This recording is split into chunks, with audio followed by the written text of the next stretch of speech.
Okay. Well, Jeff, League Cup's in the bag. Scottish Cup's looking good so far. Challenging for the league, catching the Rebels on. Well, that would take us to 8, was that right? That would take us to 8 and equal them. I mean, if they've got 8 as well. No, unfortunately, yeah. You should never have let them get away. No. After the start we had, after this war. So it makes you think back to the 7 trebles we won though. So what do you remember, or what do you know about the first treble? 48-49. We were a dominant force then, weren't we? Well, and we had that famous Iron Curtain defence. We did. And Brown, Young, Shaw, McCall, Woodburn, Cox. Yeah, and it reminds me of the time I was working on Scottish television. Started in there in 1977, and I was only about 20, 21. And we had a film editor called Jim Hossack, if you remember the name. He's a very famous Hibs fan. His loft was apparently creaking under the pressure of 25,000 programmes. Although a Hibs fan, he was just a football fan, and he liked the old school. He liked the Wilf Manions of the world, and George Young was a favourite of his, Corky. And Rangers at the time, had denied George Young a testimonial, and apparently they said they didn't want to set a precedent. Because you know, Dave, at that time, at George Young's time, there was a lot of long-serving players, so it might have been a testimonial every week. Although I felt sorry for the big man. But Jim Hossack asked me to come on the testimonial committee, so I was really honoured and privileged to go on that. Although I didn't know a lot about George Young at the time, because as a 20. My next book's going to be about Tory Gillick, who was inside forward in the late 40s. And if I think back to that treble, then the League Cup was the first leg of that treble. They beat First Division, or Second Division as it was then, Wraith Rovers. Tory Gillick hadn't played for months. Willie Waddle got injured. He got brought back into the team, half fit. What did he do? He scored the first goal.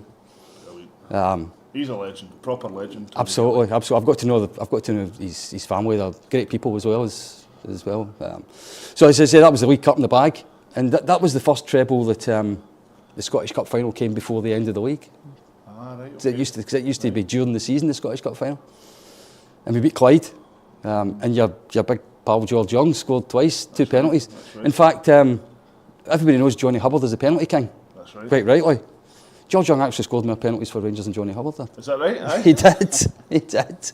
He because he took them during the war and he took them right through the 40s, he actually scored 60 penalties, which was just slightly more than Johnny Hubbard did. Although he missed a wee bit more than Johnny Hubbard did, which is probably why he wasn't the penalty king. So yeah, we beat Clyde in the cup final. Actually, a wee story about that one. Billy Williamson. Yeah, Billy Williamson. He was the kind of reserve centre forward. He had never played a Scottish Cup tie till the previous year, 1948 final, and he got brought in for the replay. Never played a cup tie, Scottish Cup tie, and he scored the winning goal in the replay. Didn't play another Scottish Cup guy until the following final, and he scored in it again. 2 Scottish Cup ties, 2 goals. 2 Scottish Cup ties, 2 Scottish Cup finals, 2 medals, 2 goals. He was known as a gentleman. Apparently, there was a game against East Fife in the League Cup semi-final. Apparently, when East Fife were winning, it was late on. Williamson had the ball, but one of their players went down injured, and he kicked it out. So he was known as a bit of a gentleman and a true Rangers supporter. Yeah. And later on, I think I'm right in saying he went back to teaching at Lindsay Academy. He was a PE teacher. He was in charge of the boys and his wife was in charge of the girls. So we're not talking about nepotism, but I mean, he's certainly a big Rangers man, Billy Williamson. Yeah, and that set it up for the last day of the season. I mean, everybody thinks helicopter Sundays is a recent phenomenon, but and okay, there wasn't helicopters back in 1949, but the last day of the season, Dundee were top of the league by a point, and they went to Falkirk. Rangers were a point behind, went to Albion Rovers. Rangers won 4-1. The great Willie Thornton scored a hat-trick. And that's what you call a proper Rangers man. He never played for anybody else. So we done our bit. A bit like the real Helicopter Sunday. We done our bit and had to wait to see what would happen elsewhere. Dundee missed a penalty in the first half, nothing each at half time, and collapsed in the second half. Falkirk beat them 4-1. Pressure. Absolutely. We were. But talk about Willie Thornton there, 3 goals in the final, 3 goals in the final, 3 goals in the last league match, sorry. Yeah. But that could have been different because apparently Sammy Cox, who a Darvel man, Yep. And Darvel being a hotbed of Rangers legends like Nick Smith and Alex Smith from the Victorian times. But Sammy Cox apparently played for his school, centre forward. Right. Scored 8 goals in a match against Hurlford School, and his school manager at the time apparently said, "Over my dead body, will that man ever play anywhere other than centre forward?" So there could have been Cox in for Thornton that day. Might not have got a hat trick. So yeah, I think Willie Thornton was so good. Probably I very much doubt MD would have dislodged him. So one treble, the first ever treble. In the bag. First ever treble, and didn't happen again to 1963-64. And we won our second treble that season. So that was 2 trebles we'd won since the war. Celtic had only won the league once since the war, but then right? we'd actually won more trebles than they'd won leagues This was in 1964. 18, 19 years since. Aye, Wow. they only won that one title in all that time. So 63-64, the season I was born. Is that right? Yeah, shows you how old I am. That makes you younger than me. Oh, jeez, right, okay. So, the coming of Jim Forrest, starting in 63-64. The League Cup was obviously the first trophy to be won that season. Jim Forrest played his first game against Celtic in the opening day in the League Cup at Parkhead.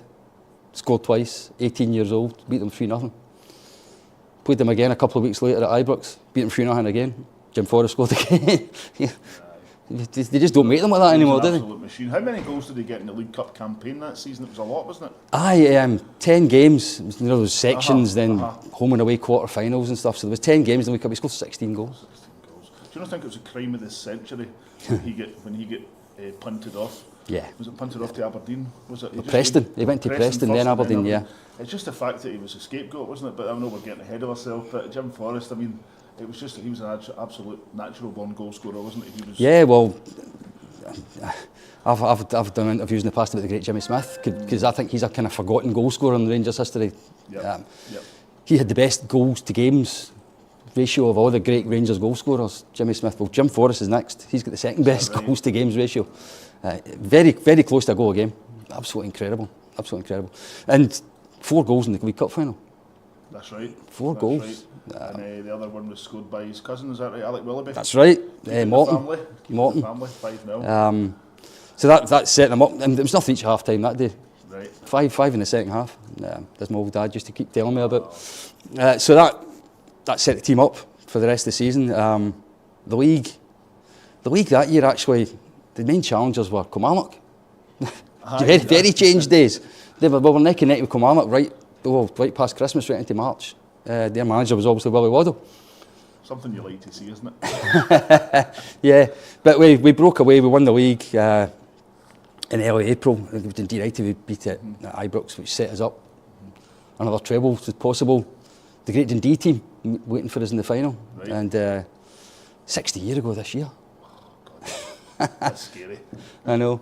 And the thing I always remember about that final was they wore the stripes, the blue and white. Right. Yep. The blue and white stripes up. The I'm still waiting for Castor to bring out a blue and white striped tribute strip because every other one they've tried. If there's a pound in it. Absolutely.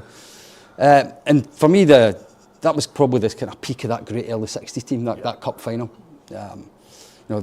Baxter, Jimmy Miller, Ralph Brand, Davy Wilson, Willie Henderson, Bobby Shearer. I mean, what a team. Although the final's named after the Dundee goalkeeper.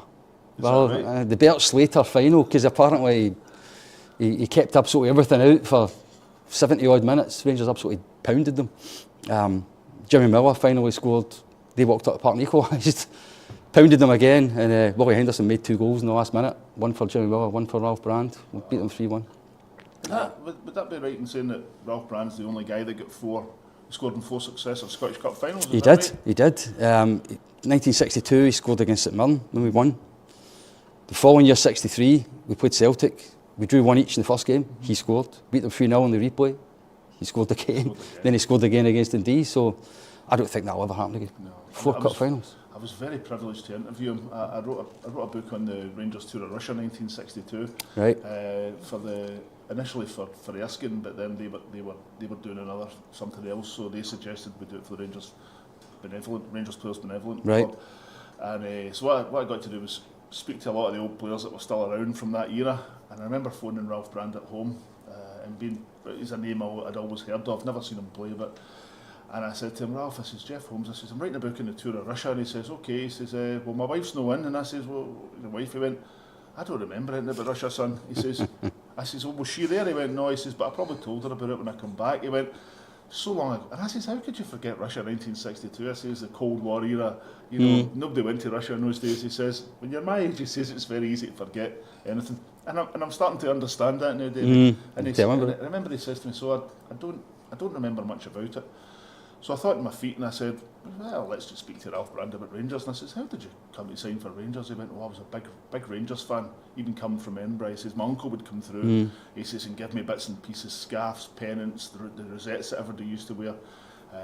He says, so I became a sort of Rangers fan by default through never going to games. Then I got to go to games. Then I got to sign for him, he says, and it was the greatest day of my life. Now, I think he played under Scott Simon, didn't he? But am I not right in saying Bill Struth signed him? He was Bill Struth's last signing. Was he the last signing? He was Bill Struth's last signing, yeah. He was just a lovely man. So when I was doing that, you know, I had Willie Henderson, Davy Wilson, Billy Ritchie, Harold Davis, all these guys talking about the Russian tour. So it was easy just to slot in a story about Ralph Brand. In fact, very quickly, Davy Wilson, who was another great player, as well. Yeah, great Ranger. Never really seen him. I arranged to meet him next to Pollock's ground at the cafe in Newlands, in the supermarket there. And I'm standing waiting. I thought, you know, the last time I seen Davy Wilson was from a picture with that blue and white striped shirt on in the cup final. Blonde hair, he was about 18 or 19. So I'm watching everybody and I'm thinking, is this Davy Wilson? Is it? And eventually stopped this guy that I thought, this has to be him. I says, Davy, go in for a coffee? And he looked at me and he went, well, you trying to pick me up? And I says, no, I'm not, you know Davy Wilson? Then I sees this guy coming behind him. I went, oh, that's Davy Wilson. I said, sorry, mate. He didn't change that much, actually. He didn't really, did he? No. No, so he was by all accounts another great player, Davy. So Ralph Brand became the Rangers post-war top goal scorer before he finished his career. And the guy that took over from him as the post-war top goal scorer was the top scorer in the next treble, Derek Johnson. Right? Yeah. So. Possibly your hero. Very. You obviously know me very well. My boyhood idol. When he scored that goal in 1970 when he was 16, that picture went up on my wall and it didn't come off my wall, I think, till I moved out. He was absolutely my total hero. What a footballer. What a footballer. And as I say, he was the top scorer in the next treble, in 75, 76. By that time he had been centre forward, back to centre half, midfield, back up front again. Top scorer. And still ended up top scorer. So 75, 76 were always in the Jock Wallace era. Was it the season before we stopped the treble? Yes. He stopped 10 in a row. Stopped 10 in a row. Stopped 10 in a row by winning our first league title in obviously 10 or 11 years. But I can't remember who won the one before. Kilmarnock. Was it? So it was 10 or 11 years. So, and then the following Jock Wallace's the next season, we won the treble, and that's the one we're talking about. But DJ was. Do you not think he wasn't just a guy that he's known for scoring headed goals, isn't he? Scoring goals, but he was much more than that, wasn't he? You want to get me started about Derek? You need to put this in long. You need to put this in long play if you want to get me to talk about Derek Johnson. An international class centre half as a teenager. He was playing for Scotland against Brazil at 19 as a centre half. He was many people's player of the year when we won the league in 75, and he played in midfield that season. And then he came back to centre forward and was the top scorer on 2 trebles. I mean, and all of that, and he was still in his early 20s.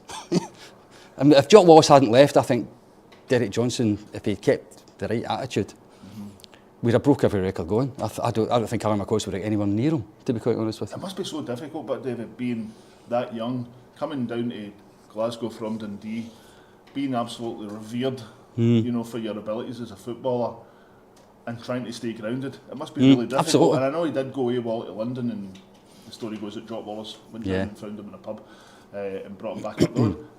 You know, I don't know how much truth's in that, but it must have been very difficult for the boy. I'm sure it was. I'm sure it was. And I think his head got turned a bit when Jock Wallace left. John Gregg became manager. That was his teammate rather than his boss, if you know what I mean. Right. And then, remember that summer, he was meant to be going to Arsenal. Brian Clough was meant to want him. He started saying, I want to play centre half again. John Gregg made him captain to make him stay. I think so. I think if Big Jock had been there, he'd just have slapped him by the head and told him to go on with it.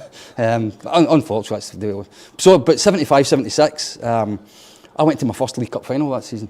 Wow. That was when Rangers beat Celtic 1-0 when Doddy scored his diving header. Yep, that's right. Iconic goal. Another hero of mine. Aye. Another hero. The number of, in fact, once we start talking about cup finals during the 70s in this, you'll probably find the name of Alec McDonald keeps cropping up. You can tell us now who wasn't your heroes. Well, that might be easier actually. That might be very kind, but it might be easier. But Doddy was a great player, wasn't he? Arriving in the box, late, you know. And he was one of these midfield players. He could do a bit of everything. Now he could win the ball, he could pass the ball, he could cover his defence, he could break forward, he could score goals, he could make goals. He's a bit of everything for me. And I think he also made other midfield players look good beside him because he'd done so much work. That's right. I loved him. He was a grafter, wasn't he? Great player. So as I say, that League Cup final actually, apart from Doddy's diving header, my main memory is how good Tom Forsyth was that day. They gave him a man marking job in Kenny Dalglish. That's right. And he totally marked Dalglish out the game, but he did catch him a couple of times. And Jock Stein went crazy after the game. He started wanting the referee sacked and things because Forsyth didn't get sent off. I've heard that somewhere before. Celtic complaining about referees and maybe. I wonder how John. I've seen how our managers and how our directors have reacted to that recently. I wonder how John Gregg reacted to that. Celtic went to. I'm sure he had his own thoughts. I'm sure he did, but I'm sure we were dignified during the whole thing. We were winning games and winning leagues and cups. Exactly. It's easy to be smug. So, and the other thing about that 75-76 season, at the time we won that League Cup, we were actually losing a lot of league games. We were going through this kind of rocky spell. Remember, we could beat Ayr United, we could beat Pittodrie, Hearts beat us. We lost about 5 games, I think, in a short space of time. Believe it or not, Big Jock came under a wee bit of pressure around about New Year time. Aye. And we went on this great run. In fact, we didn't lose a game from, I think, mid-December right through for the rest of the season. And Sandy Jardine and Derek Parlin both had got injured. And Alec Miller came into the team at right back and Martin Henderson came in at centre forward. And because we kept winning, he just kept playing them. So, a winning team? Well, that's a very old-fashioned thing probably these days because of the squad rotation stuff and all that. But Rangers kept winning. So Sandy Jardine and Derek Parlin sat on the bench almost every week in the run into that season. You know, obviously, egos meant nothing to Jock Wallace. You know, we know his reputation and we know how he treated players. And a book I'm currently doing, the guy tells me all about him. And it sounds like Jock didn't have favourites. He liked all his players equally until somebody crossed him and then you were in trouble. But equally, I mean, Sandy Jardine was probably the peak of his career at that time. And Sandy Jardine's reputation didn't guarantee him a game. Yeah, so he was a Scotland international right back. Alec Miller was what you would maybe term a utility player or a backup, and yet he was. Absolutely. Derek Parlin had been top scorer for a few seasons and we played for Scotland and he wasn't guaranteed a game. Absolutely. So Absolutely. I think if it's working, don't change it. There's definitely an argument for that, isn't there? And we went on this great big long undefeated run. We won the league at Tannadice that year. Big DJ scored the only goal and it was after about 20 seconds. It was just the first time we were in the penalty box, just put it in the bottom corner. That won the league, and then the following Saturday we went to Hampden to play Hearts, the cup final. That's right. And what did Derek do again? He scored in the first minute again, didn't he? He scored, if I remember correctly, he scored before 3 o'clock. He did. Right? He did. The referee started the game early. Tom McLean free kick, Derek Johnson header, DJ. pick it out. I think it was 40 seconds or something. That's right. We beat them 3-1. I've got 2 memories of that game. I was at that game. One was the crowd was absolutely enormous. I had been at the cup final against Celtic 3 years before it when there was 120,000 at it. I was at that Hearts Cup final and I genuinely felt the crowd was bigger than the Celtic game. It was given us something like 85,000 or something, but God, you couldn't see your own feet. It was absolutely packed. And the other thing I remember about that game is how good wee Bobby McKean was. Smashing me football player. He was a very good player, but I mean, like most swingers, he could be hot and cold. Oh yeah, absolutely. You know, he could be hot. David Cooper could be hot and cold. Absolutely. An absolute genius in the ball, and I think Bobby McKean died just before in the next treble season. Was that the following treble season? So, 77, 78. For some unknown reason, we didn't win anything in the season. The season in between, Celtic won the double. Alfie Conn signed for Celtic. All kinds of scars I've got for 76, 77. Watch this space, because there could be the real story coming out of Alfie Absolutely, yeah, absolutely. There's a man that knows Alfie Conn very well. But they won the double in 77. I remember Alfie Conn running about, handing me Celtic strip and went to the cup. I don't remember that. No, I'm sure you don't. So 77, 78, Big Jock made a few signings at the start of that season. Davy Cooper for Clydebank. £65,000. Am I right? 100,000. 100,000 for Gordon Cooper. Smith. Gordon Smith for Kilmarnock. He was £65,000. And Bobby Russell for junior football for Shettleston. Yep. 3 young players that put more sort of flair and creativity and imagination and goals into the team. Life into the team. Absolutely. And for those that want to read the story of 77, 78, there's a very good book written by somebody not far away from here. And I remember reading in a paper, sorry Dave, I remember reading in a newspaper that Rangers were splashing the cash, and I thought 165,000 for 3 players. Okay, we don't know at the time, but 3 players that are going to become, you know, big players in our esteemed history. Well, I think to put that in perspective, Celtic sold Dalglish that summer for 440,000 quid. Is that right? So that's what, just over a third of that. Even back then. Yeah, absolutely. So 77, 78, I need to put my hand up now and say is my favourite Rangers season of all time, which is why I wrote the book about it, because I think it was just an age thing. I was just the right age to start going to away games and start going to football myself occasionally with my pals, and it was just that team just grabbed me, if you know what I mean. I just loved watching them. I thought Bobby Russell actually that season was the best player in Scotland. He was the one out of the 3 that made the biggest impact for me that season. Although Gordon Smith scored a lot of goals and Cooper created a lot of goals. I remember Gordon Smith, he didn't score in the first 2 games, maybe didn't play in the first 2 games if I'm right, but then he scored something like 4 or 5 doubles in the next 5 or 6 games. Including 2 against Celtic in his first Old Firm game. In that game? 2-0 down at half time. Down at half time. 1-3-2, he scored twice, Big Derek got the other one. But that season we went into this great patch of form. We went from near the bottom of the league to the top, with this big gap. We looked as if we were going to run away with the title. Celtic were rubbish. They were actually closer to relegation than they were to us when the League Cup final was getting played. It got postponed and didn't get played to the March. Right. And it was played on the Saturday after Bobby McKean died. His death got announced on the Thursday. So I don't think modern life, if you like, would have a team playing a cup final 48 hours after one of the first team squad has died. Because he wasn't just some guy that used to play for them. He was playing games that season from the start and off the bench. So playing games, scoring some goals, making a lot of goals. He must have been an absolute dream for Derek Johnson.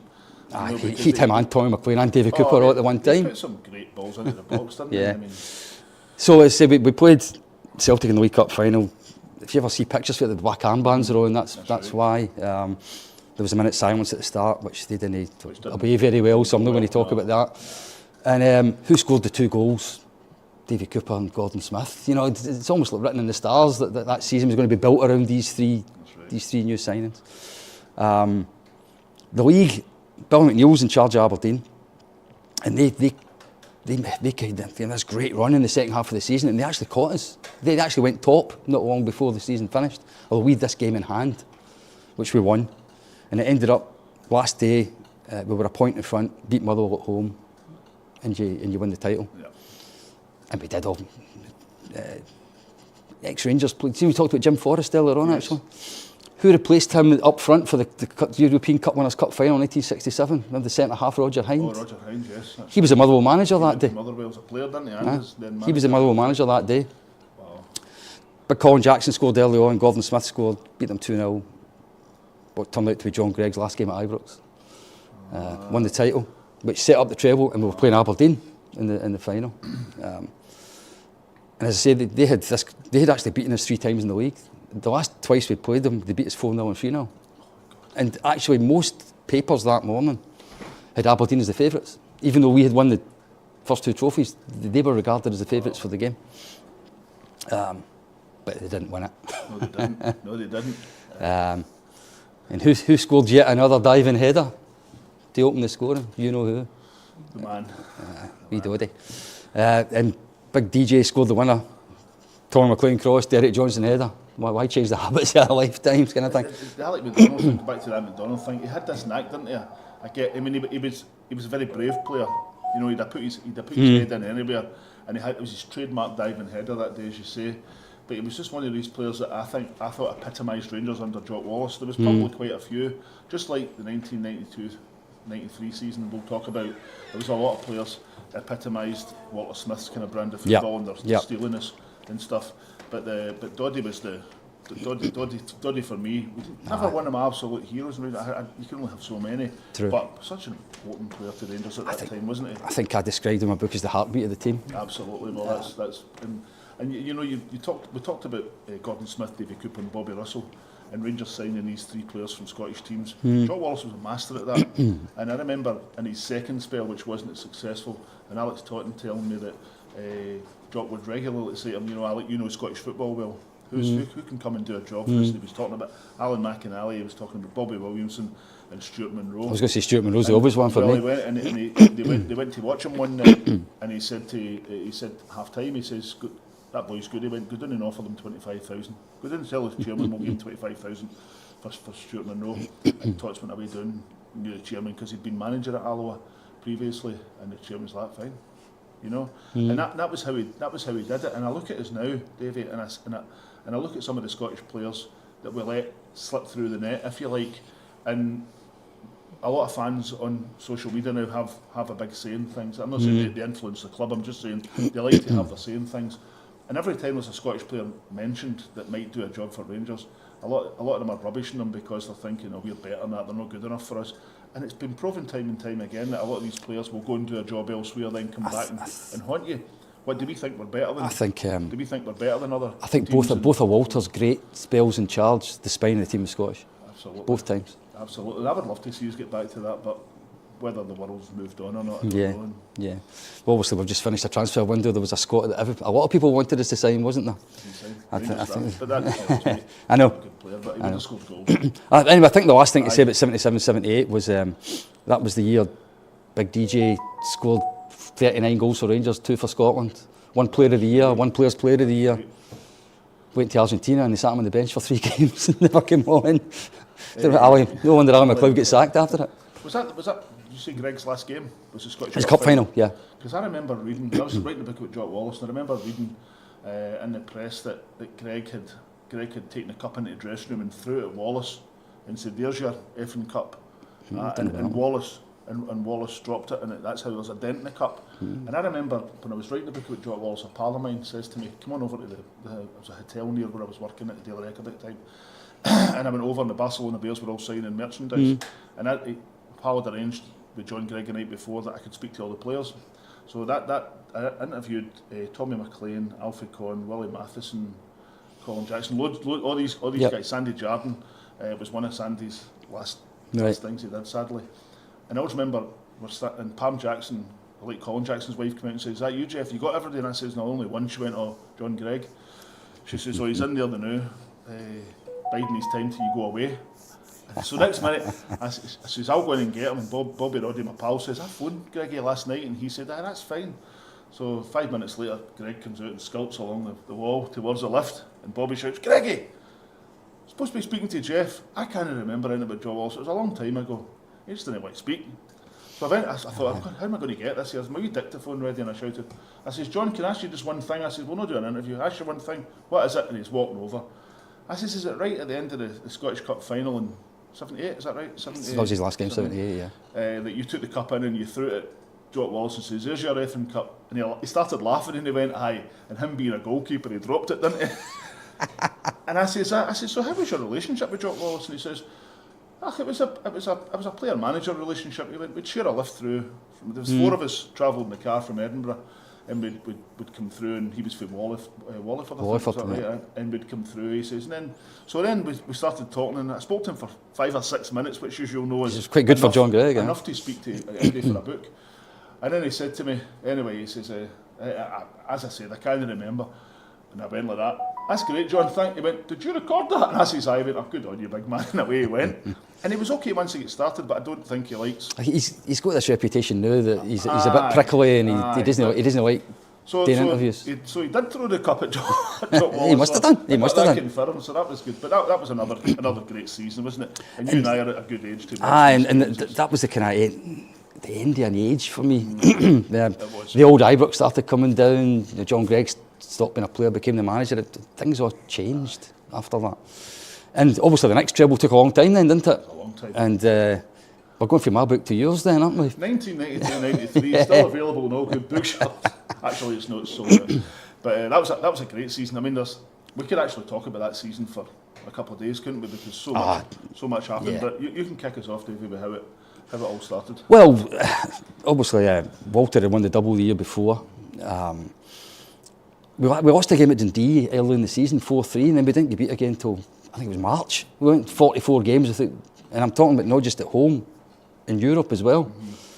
Because that wasn't just a team that won the treble, that was a team that very nearly got to the European Cup final. I mean, they sit right up there as far as I'm concerned in the history of the club. 100%. Top 5 teams, they must be close. They must be right up there. I think the League Cup final is a bit kind of forgotten now because it actually wasn't that much of a game, to be honest. They played at Aberdeen, and it was the last game at Hampden before the terraces. The big old North Terrace and the terrace behind the goal before they came down. So I was in the North Terrace on that day, and that was the game that Stuart McCall scored the goal because Snelders wouldn't pick the ball up. It was the pass back rule just came in, and then he tried to bounce it off his chest or something, and it fell straight to McCall. And he scored. Snelders, of course. Of course, not for his ability with the ball at his feet. They equalised. Richard Goff went off injured. We were struggling that day, but then we scored just by, I think, about 5 minutes extra time left. Davy Robertson played a ball in, and their defender Gary Smith headed it into his own net. Well, it was a bit of a struggle that day. Walter's team kind of found a way to win, didn't they? Absolutely. Do you think there was a lot of similarities between Walter and Jock Wallace, or do you think there was some?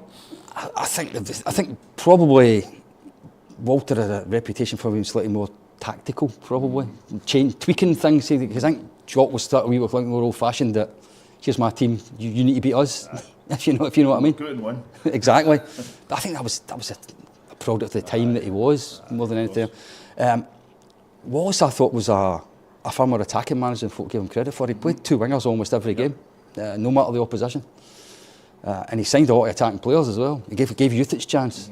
I think Walter came in at a time that he was under a lot of pressure to win the league every year, whereas Wallace didn't have that kind of pressure back then. It was expected, wasn't it?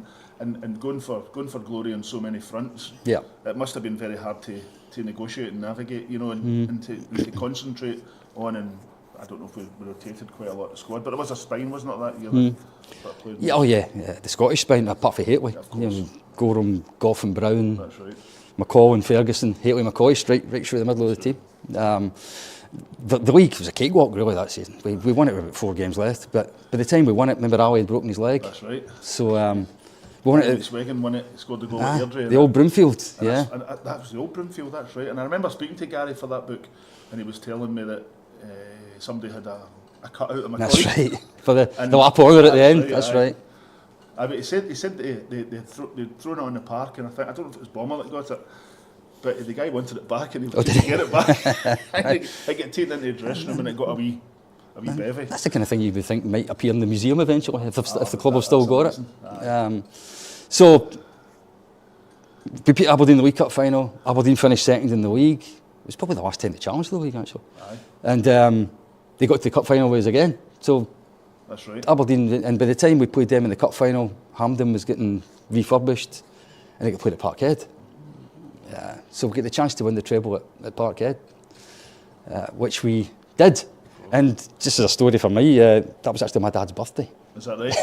So what a day that was. Celebration. McCoy was out by that time. Walter doing another one of his little tactical tweaks in, put Ian Durant up front just off Hateley. What a treat. And Broke McInnes in, was that right? No, that was later on. Later on. It was Neil Murray that scored the first goal. Remember, he was another one of these Scottish players that Walter gave his chance to. Hateley scored the second goal. They scored near the end. wee bit of nerves near the end, but we won 2-1. I always remember Jim Farry's face when Richard Gough was holding the trophy up. His face was absolutely tripping him. Wasn't the greatest, was he? I think my biggest fan. Yeah, there's a wee quiz question associated with that final. Rangers brought a substitute on that day, and he's the only man that has ever won the Scottish Cup with 3 different teams. Oh, aye. A relation of Elvis, was it? Yes, Stephen Presley, yeah.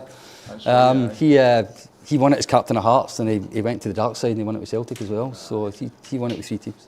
He's somebody that I don't have a lot of affection for, I must admit. I've interviewed him a few times when he was a manager of Falkirk and stuff, and he had a bad rep, but I found him quite honest and quite forthright, but a lot of people didn't. I never met him, but he struck me as one of these guys who thought he was better than he really was.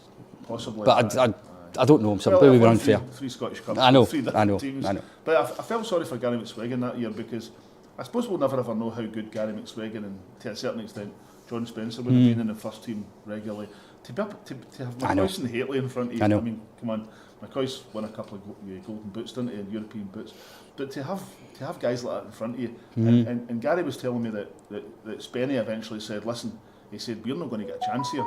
He went, we're as well going somewhere. He says, and I gave it a lot of thought. He says, and Spencer eventually went down south. I think he went Chelsea, I think. He went Chelsea, yeah. And McSwiggan eventually moved on, but decided to stay, you know, because he was a massive Rangers fan as a boy, maybe a Hillboy as well. He made his mark that season. I mean, he didn't just score the goal that won the league. That's right. He scored their first ever Champions League goal as well, didn't he, against Marseille? So he's in the history books. Billy Williamson are. Absolutely. So that was Walter's treble. The next one was after the season after Walter left, when Dick Advocat arrived and spent a few quid. Spent a few quid. Trying to get us over the disappointment of not getting 10. Yeah, I know. I still think Celtic didn't win it that year. We lost it, but that's. There's a lot of factors, I think, that year.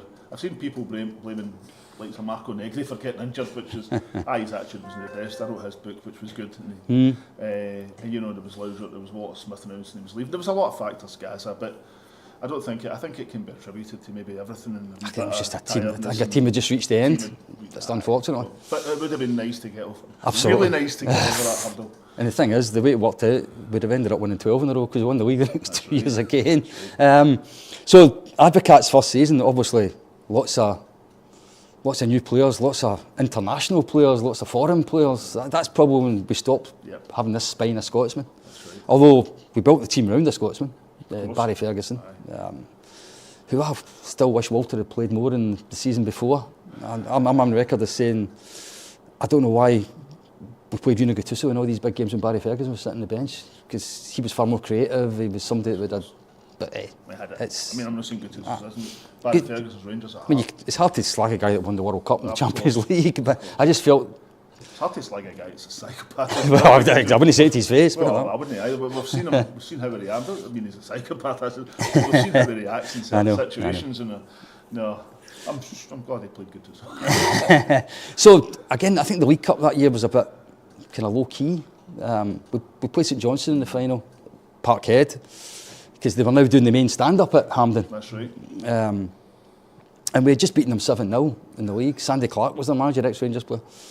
And we just expected everybody to go there and absolutely run over the top of them. And it was this dour, defensive, boring game. We won 2-1. The great Stefan Guivarch scored the first goal. Legend. Absolute. In France.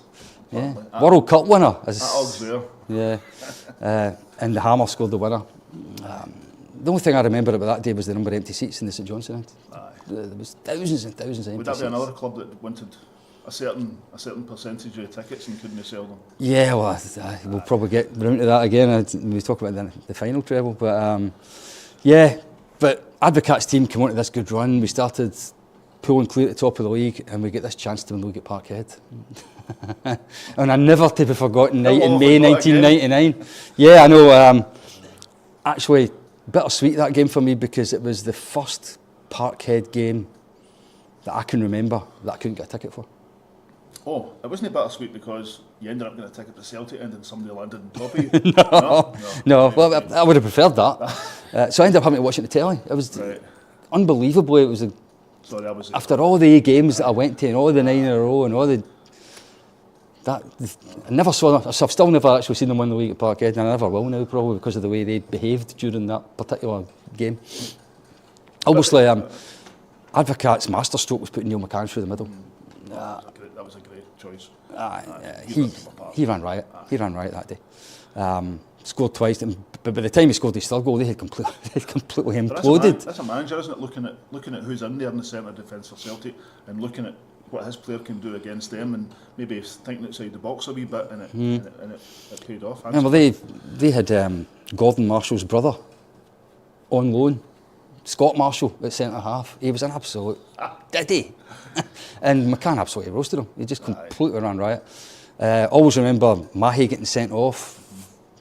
And he gets sent off for telling the referee to book a Rangers player. And he kept going on and on and on about it, ended up getting sent off himself. That reset completely lost the place. He gets sent off for 2 absolutely shocking tackles. That's right. And one of them, Rod Wallace, was on Rod Wallace, who got up and pushed him. And Wallace gets sent off and Reset didn't. I think by that time Hugh Dallas was thinking about his double glazing. Because obviously he'd been hit by a coin, then gave a penalty, and as you say, there was folk jumping off the stand. It was absolutely wild. And but that was Rangers. It was all Rangers' fault. Because we done a huddle. We did the huddle. Even though we hadn't done it when these things happened, it was that came later. They knew it was going to happen. The old firm shame game. Oh, yeah. God, old firm. So anyway, that was us won the league. What a celebration we had that night. And lo and behold, who did we play in the cup final? Just a few weeks later, them again. And it's the only time we've ever won the treble against them. Right. It was my dad's birthday again. Oh, for God's Two trebles, and not only was it his birthday, it was his 60th birthday that day. Birthday. So needless to say, I don't remember a lot about the celebrations afterwards. But yeah, 1-0 against Celtic in the cup final. Barry Ferguson didn't play in that game at Parkhead. He was injured, and he missed the cup. He was still injured for the cup final. And Arthur Newman was injured as well. Tony Vidmar played left back. And as Derek McInnes came in midfield. So we weren't quite at full strength by that time. But Rod Wallace scored just after. What a sign he was, by the way. He was a great signing. I think he was described by some journalists at the time as maybe a sort of tired signing, somebody that had done something down south but not done an awful lot down south. But why were they signing him? But he came up with the goods, didn't he? He scored quite a few goals for us. I think there's an argument, if you look at all our free transfer, Bosman signings, all the ones we get at the end of contract, he must be as good as anyone for his contribution to Rangers. Yeah, absolutely. And another treble. That was treble number 6. There's only one left. And 2002, 2003. Some supporters of one particular team think that's all about Seville. But we watched the bill, didn't we? I loved the bill at that time, honestly. Great. Yeah. So Alec McLeish had taken over from Advocaat. He'd won both the cups the season before. I mean, that great cup final, Lovenkrands scored the Bert Conterman semi-final goal against Celtic. So he had got this little Indian sign over Celtic before the season started. He'd changed the way the team set up. He'd played with sort of nippy forwards through the middle against them, and they had these big giants at the back, and it was working quite well.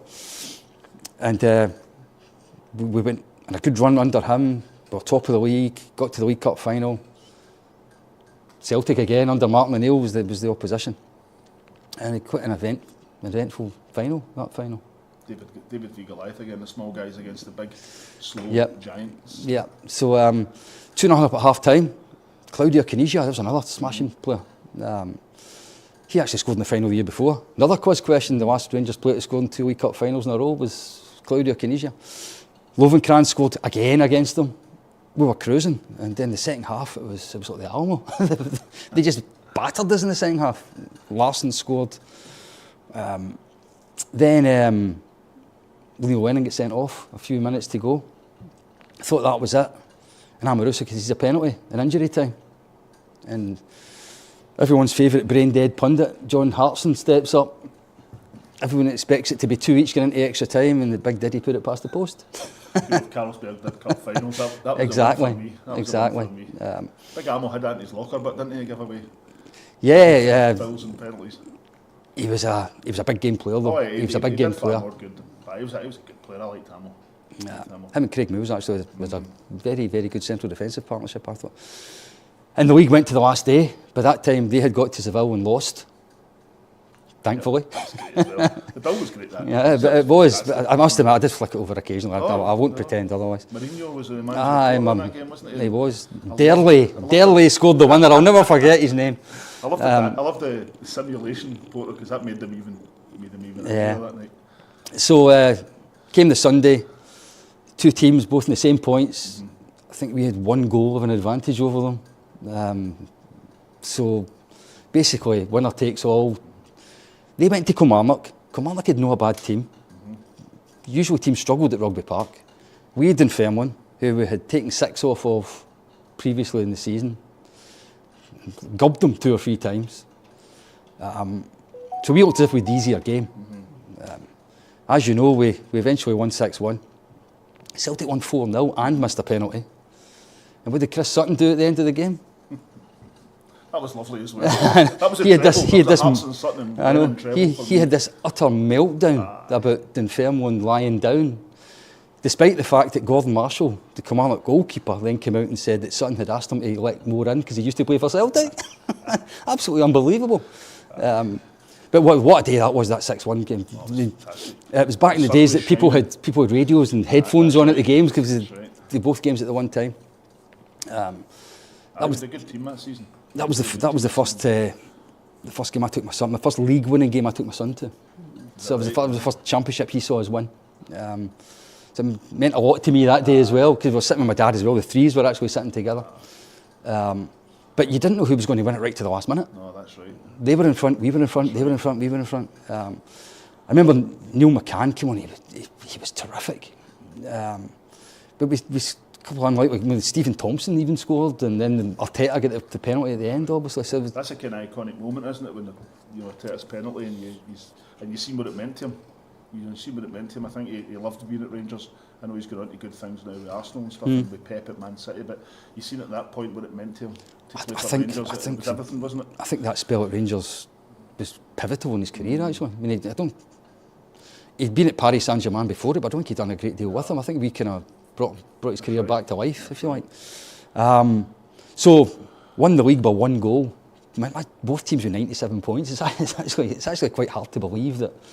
Right. I don't know how far ahead we were, but it must have been 30, 35 points in front of anybody else. I don't know if it ended up that season, it ended this way, but at one point near the end of the season, every other team in the league had a negative goal difference, and Rangers and Celtic had this huge goal difference. They were battering everybody. And it ended up, we won that with Dundee in the cup final the following Saturday. And you mentioned earlier on about splitting the gate. Dundee made this big thing about wanting half of Hampden. And the SFA ended up capitulating to giving them half the tickets. And they ended up, I was 10,000 empty seats. So many spaces that day. And there was thousands of Rangers supporters outside trying to get in, looking for spares. If the SFA had any courage at all, they should have turned around and says, that's it, we'll now do it this way. When we won't give in to these small teams. Yeah, so I think it was a game that was particularly memorable, that last treble-winning cup final. It was the end of an era again, though, because we had gone into this financial problems, and it was the last game for the likes of Amoruso, Newman, McCann, Caniggia. They all left that summer. Barry Ferguson left as well, although he played in a couple of games before he left. Big Amoruso got out in style, though. Well, the Lovencrans final was the one we talked about earlier. That was the Amel Cup final. It was. Yeah.